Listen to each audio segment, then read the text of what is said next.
Sa kadaldalan ni Torre, nadudulas siya at nilalaglag nga na si Bongbong Marcos. Tingnan po natin.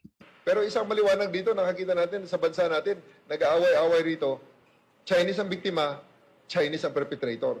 Kaya we're just being used as a battleground na hindi naman natin papayagan na ipagpatuloy nila. Yung Chinese Ministry of Education, sir, they warned Chinese students planning to pursue studies here in the Philippines dahil daw unstable ang security situation dito. At sir, may mga crimes na targeting Chinese nationals daw po. Yung Chinese Ministry of Education, sir, they warned Chinese students planning to pursue studies here in the Philippines dahil daw unstable ang security situation dito. At sir, may mga crimes na targeting Chinese nationals daw po. Well, we always value and respect the opinions of other people, whether they are in our country or outside of the country, whether they are Philippine nationals or foreigners. Sa ngayon,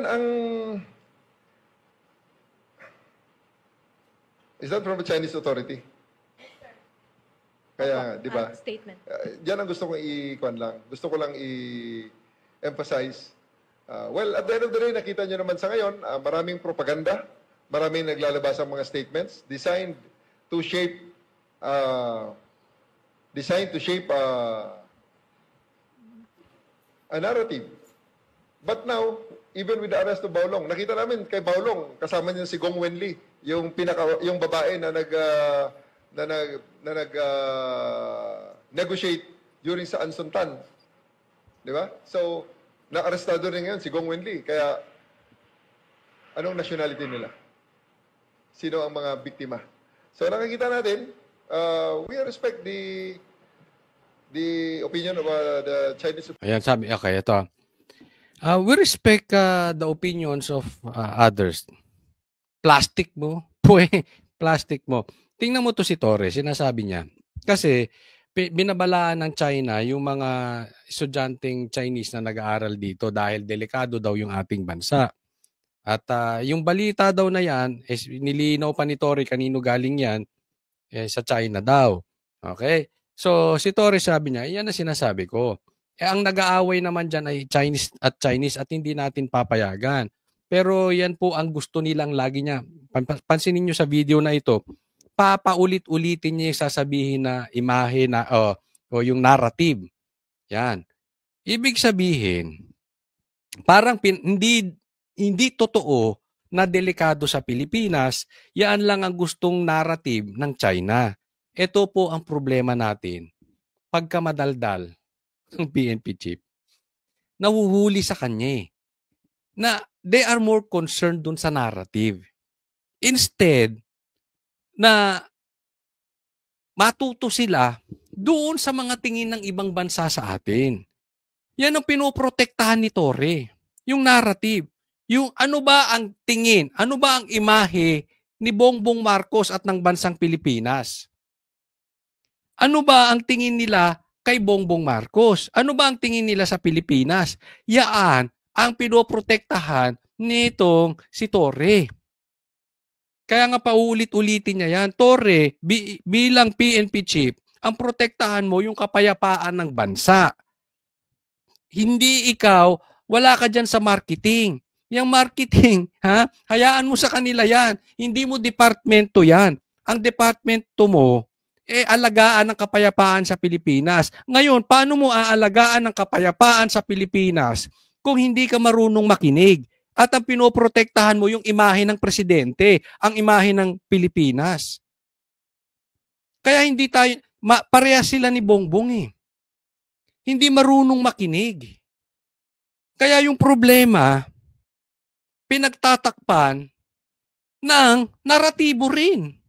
Kasi ang concern nila na narrative, imahe, so pagtatakpan din nila ng imahe. Pagtatakpan din lang nila ng narrative. So sa madaling salita, ayaw nilang parang bahay. Ayaw nilang makitang madumi yung bahay. So ang gagawin nila, itatago sa ilalim ng carpet yung dumi, yung kalat, yung alikabok. So yung bahay madumi pa rin, itinago nyo lang. Ang problema, Tore, kahit itanggi nyo ng itanggi, bawat kababayan natin, bawat mga kababayan nating nanunood dito sa channel na ito, na nandito sa Pilipinas, at kahit yung mga OFW na nasa ibang bansa, alam nila kung gaano hindi mapayapa ang ating bansa. Kung gaano ka-violente na ngayon. Kung gaano ka... Ikaw mismo eh. Kaya ka nga nadiscover ni Bongbong Marcos dahil sa road rage. Ano bang ginawa mo ron? Yung nag-road rage, binigyan mo pa ng plataforma. Yung pala, gusto mo lang maging PNP chief. Yung pala, may pangarap ka lang. Di ba? At yung road rage na yun, hindi isolated yun. Napakadaming ganun. Para ka naman si Claire na ang bobo. Para sa kanya, hindi raw mabayolente, hindi raw delikado ang Pilipinas dahil wala naman siyang nakikita nagsasaksakan. Pambihira. Kung saan ka nakatira, malamang, kung sa 5-star subdivision ka nakatira, walang nagsasaksakan dyan paglabas mo ng bahay. Di ba? Pero hindi ibig sabihin wala kang nakikita, hindi na totoo. Iba sitwasyon ninyo. Tore, hindi mo masusolusyonan ng problema ng Pilipinas regarding kapayapaan kung hindi kayo marunong tumanggap ng katotohanan. Kung in denial kayo. Kaya nga nahuhuli ito nila. Nalalaglag niya si Bongbong eh. Paulit-ulit niya sinabi yung narrative. Official, pero isang maliwanag dito, nakakita natin sa bansa natin, nag-aaway-away rito, Chinese ang biktima, Chinese ang perpetrator. Hindi totoo. Saka ba wala ka bang intelligence funds? Hindi mo alam? Ilang porsyento lang siguro yung nag-aaway Chinese to Chinese. Pilipino po ang patay. Involved pa nga minsan, police eh. Huwag ka tayong maglukuhan. Kaya we're just being used as a battleground na hindi naman natin papayagan na ipagpatuloy nila. So, at the end of the day, we are doing everything to stop this narrative. Nakita mo? Anong hihintuin niya? Yung violence sa Pilipinas o narrative? Di ba? Tingnan niyo yung concern nito. Yung narrative. O ano hininto niya? Yung narrative. Nang alin? Nang isa pang narrative. Yan ang naratibo nila. Na hindi magulo sa Pilipinas. Hindi lang naman China nagsabi niyan. Kahit ibang bansa nagsasabi delikado sa Pilipinas. Palibhasa, ang dami mong bodyguard. Kaya hindi nyo alam. To stop this situation, and we are now showing the results. Ang ating mga naaresto, Chinese suspects, ang kanilang mga biktima ay mga paulit-ulit. Diba? Paano niya sinolusyonan yung problema? Paano niya sinolusyonan? Naratibo. Yung nagsasabing ikaw magnanakaw, siya pala ang magnanakaw. Yan po ang ginawa ni Torre. Nahuhuli sa sariling bibig.